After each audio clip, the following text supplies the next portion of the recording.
ఎకోషైన్ clean and hygiene. పూర్వకాలంలో మనకి bus పేర్లు చదవడం వచ్చినా చాలు, మనం పట్టణానికి వెళ్ళి ఏదో ఒకటి తెచ్చుకోవచ్చనే ఒక దృఢమైన సంకల్పంతో ఉండేది. ఇప్పుడు కాలం మారింది, దాంతోపాటు మనం కూడా మారాలి. డిజిటల్ లిటరసీ అని ఖచ్చితంగా మనం అందరం తెలుసుకోవాలి, నేర్చుకోవాలి. అదేంటిదంటే డిజిటల్ అనగానే కంప్యూటర్, ఫోన్ మాత్రమే కాదండి, వాటిని దానిలో కూడా ఈ రెండు భాగమే. కంప్యూటర్ గురించి కానీ ఫోన్ గురించి కానీ అవగాహన కావాలి. ఈరోజు ఏది కావాలన్నా పక్క ఊరికి ఫోన్ అవసరం లేదు, మనం అమెజాన్, ఫ్లిప్కార్ట్, మీషో ఇలాంటి వాటిలలో ఆర్డర్ పెట్టుకోవచ్చు. ఫుడ్ కూడా ఆర్డర్ పెట్టుకోవడానికి యాప్లు వచ్చాయి.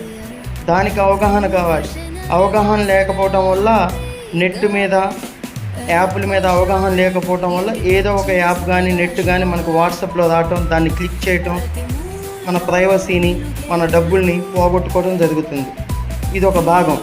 దాని తర్వాత మన గవర్నమెంట్ ఏది చేసినా కానీ ఒకప్పుడు మండల ఆఫీసుకి కానీ డిస్టిక్ ఆఫీసుకి కానీ పోయి అప్లై చేసుకునేది. ఇప్పుడు అంతా మొబైల్లోనే మనం కూర్చొని ఈ గవర్నెన్స్ అంటారు, దీన్ని అప్లై చేసుకోవడానికి అవకాశం ఉంది, చెక్ చేసుకోవడానికి అవకాశం ఉంది. అందుకే ఖచ్చితంగా మీరు దీని గురించి తెలుసుకోవాల్సిన ఆవశ్యకత ఎంతైనా ఉంది.